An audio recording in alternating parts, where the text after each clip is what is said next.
morning, everyone. I'm Dr. Pan from the Department of Urology, First Hospital of Zhejiang University. Today, the topic of lecture will be urogenital trauma. So, as you know, it was reported about 3 to 10% of trauma patients have urogenital system involvement. About 10 to 15% of trauma patients with abdominal injuries have urinary system involvement. So according to the location of injuries, urogenital trauma was divided as following: renal and urethral injury, bladder injury, urethral injury, and injuries of the external genitalia. So, of all injuries to the genitourinary system, urethral and renal injury are the most common. So usually, injuries with urinary system is associated with other organs or tissues injuries. So hematuria is the best indicator of traumatic injury to the urinary system. So this picture shows different types of renal injury, from contusion of the kidney to hematoma and laceration of the kidney. And in the more severe cases, sometimes injury to the renal vessels happen. So we have already mentioned that the renal injury is one of the most common places in urinary system injuries. So renal injury constitutes about 45% of all urogenital system injuries.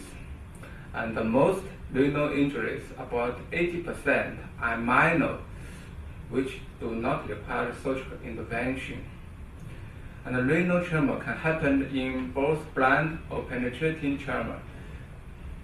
In China, most renal injuries come from blunt trauma, which are most commonly from motor vehicle accidents, or sometimes incidents happen in construction area. This figure shows different types of renal injury according to the severity of kidney injuries, from contusion of renal injury to hematoma and laceration of the kidney, from grade 1 to grade 5. This picture shows the different types of renal injury. In grade 1, we can sometimes only find the subcapsular hematoma of the kidney. In grade 2, we can see a small laceration and perirenal hematoma. But in grade 4 and grade 5, sometimes we can find renal vessel injuries. About the physical examination of renal injury, sometimes we can find frank ecchymosis or mass, which indicate a retroperitoneal process, but it is not a specific sign, because some other organ in the retroperitoneal area injuries will also have the similar symptoms, which is rarely accurate. And we have already mentioned that the most important indicator of renal trauma is gross or microscopic hematuria. But the absence of hematuria, although there, does not exclude renal vessels, because it is absent in about 5% of all renal injury patients. So, about the radiographic staging of renal injury. The first one is IVP, also called IVU, intravenous urogram. The second one is the CT scan. And the CT scan is the best method for staging of renal injury. In most cases, CT scan can, instead of IVP and ultrasonography, Ultrasonography is a cheap and non-invasive method for screening the renal injury, and angiography, which is used for suspected renal vascular injuries. These two images show the different type of renal injury. From the left one, we can find the left renal laceration, just look at here. And in the right one, we can find enhanced agent extravasation surrounding the right kidney, which belongs to grade 4 renal injury. This figure shows the measurement of renal injury. In most cases, if the patient with microscopic hematuria, but no sign of shock, and the hemodynamics is stable, in most cases we can choose just non-operative measurement. But in some cases, if, for example, the patient shows sign of shock and the hemoglobin decrease, and the CT scan shows a severe renal injury, sometimes we have to advise patients receive surgical exploration.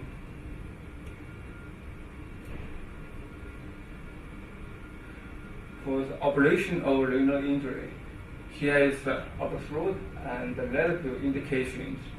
The absolute indications including persistent renal bleeding, expanding perirenal hematoma, and pulsatile perirenal hematoma.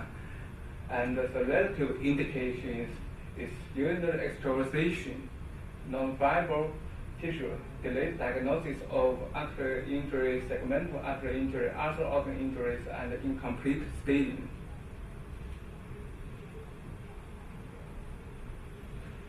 These pictures show the surgical measurement for renal injury.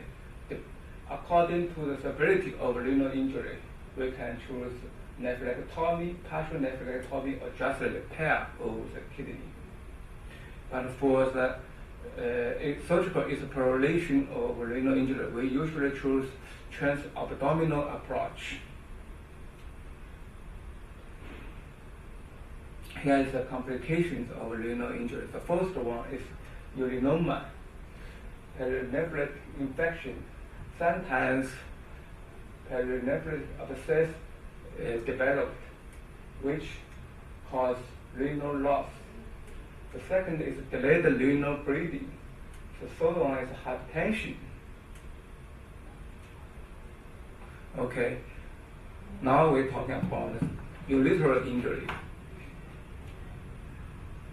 So urethral injuries after external violence are rare, occurring in less than about 4% of cases of penetrating trauma and less than 1% cases of blunt trauma. Urethral injuries after external violence, unlike renal injury, which are difficult to detect with usual array of diagnostic tools. But for the urethral injuries, iatrogenic urethral injury is the most important. The first possible reason is surgical injuries. Usually, uniform surgeries in the pelvic or retroperitoneal area. For example, some gynecological operations, for example, hysterectomy. So, familiar with the location of urethra is important to avoid such complications. The second reason is urethroscopic injury. The last one is radiation. So, like renal injury, here is also this figure shows different type of urethral injury according to the severity of urethral injury, from grade 1 to grade 5. from hematoma or to the laceration of the urethra. The first possible symptoms of urethral injury is hematuria. The second one is symptoms accompanied with urinary extravasation. The third one is hydronephrosis. The last one is urinary fistula.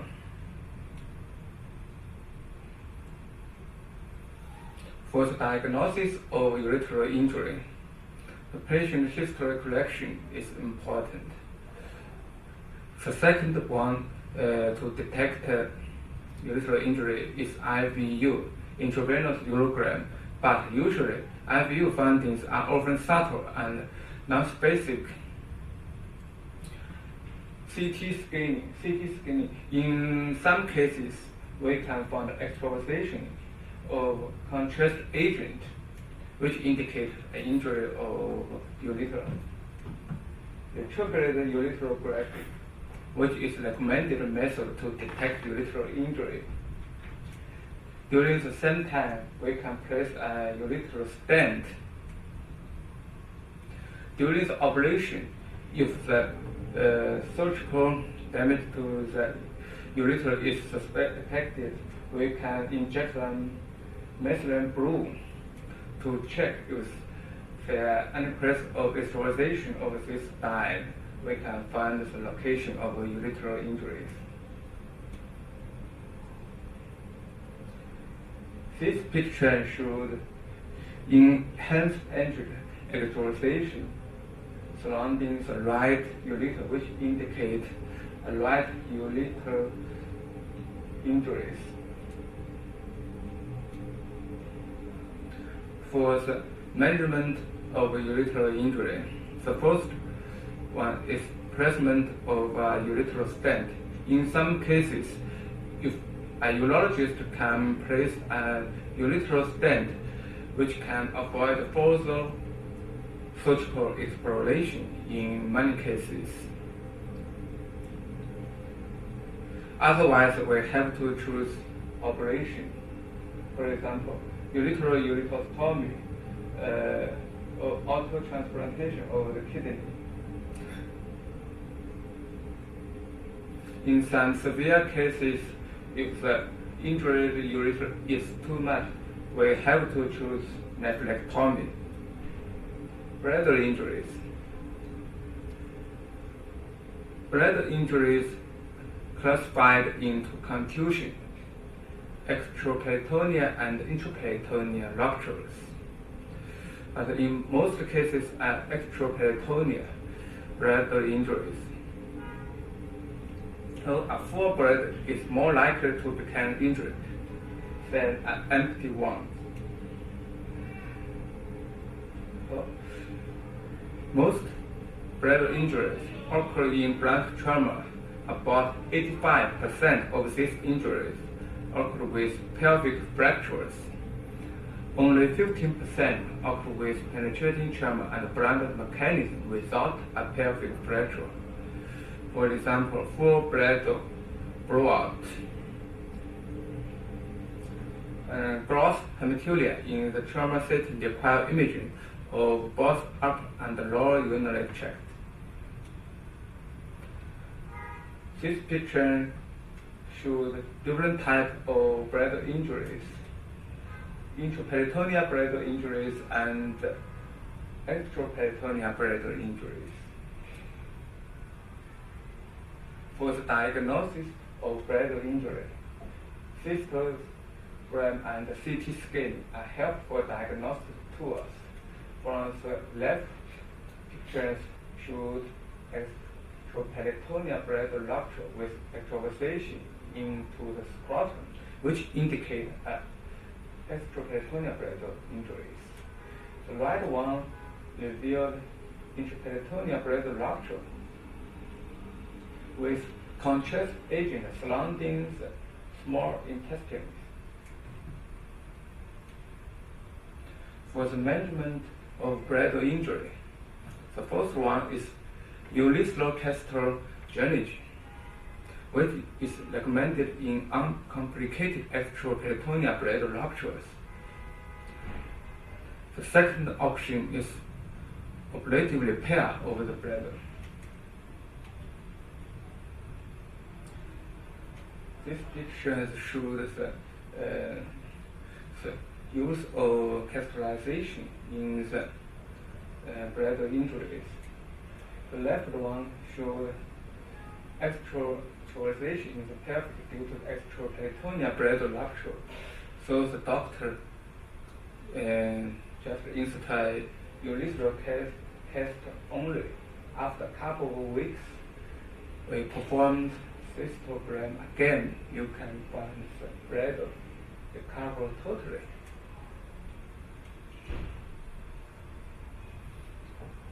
And in some cases, we have to choose surgical repair of the bladder rupture. These pictures show intraperitoneal bladder rupture, just here, about 5 centimeters long. And urethral injury, the next one, urethral injury. Urethral injury is almost exclusively in male patients, which is most common in straddle injuries. Here is 3 significant morbidities of urethral injuries. The first one is the structure of the urethra.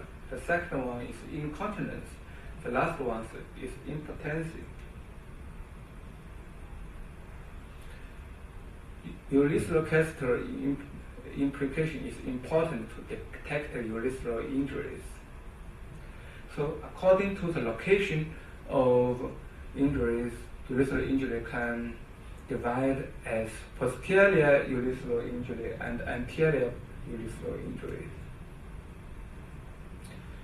This figure shows the difference between these 2 different types of injuries. For the anterior urethral injury, which are more common than posterior urethral injury. Anterior urethral injury usually come from straddle injuries. Usually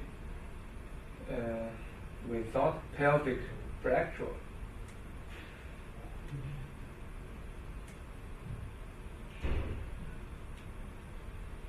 But for the posterior urethral injury, patient cannot pass urine. But in most posterior urethral injuries, the patient will complain of suprapubic tenderness, and sometimes the patient accompanied with pelvic fracture.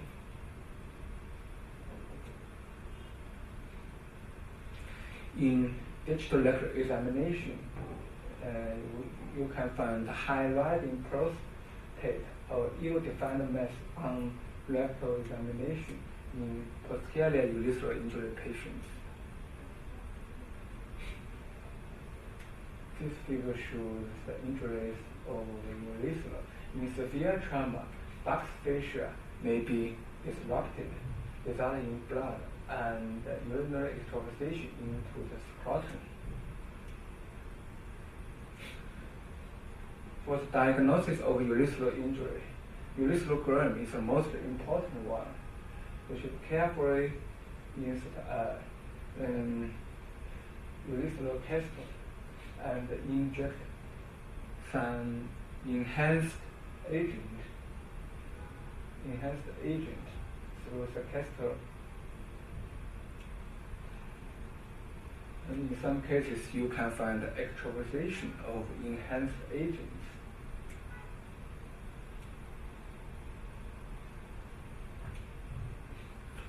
So, if you can find contrast agent extravasation and contrast material in the bladder, which indicate a partial tear of urethra. But if you can only find contrast material extravasation only, but you cannot find the contrast agent here in bladder, which indicate a complete tear over the urethra. In this picture, you can find the extravasation of contrast material with missing bladder, which indicate a complete tear over the urethra. So for the measurement of posterior urethral injuries, in some cases, if the patient is associated with other organ injuries, so you can just perform suprapubic cystostomy only. And the primary realignment of the urethra, which is only reasonable in stable patients. But when the urethral catheter is removed after 4 to 6 weeks, it is imperative to retain a suprapubic catheter because most cases will develop posterior urethral stenosis. And for the anterior urethral injuries, in some cases you can just urethral catheter debulking is enough for some cases. But for some totally pure patients, you have to choose anastomotic urethroplasty. But in some severe anterior urethral injury patient, for example, if a patient is accompanied with other organ injuries and hemodynamics is not stable, so in this patient, suprapubic cystostomy may be required, followed by delayed open surgical repair.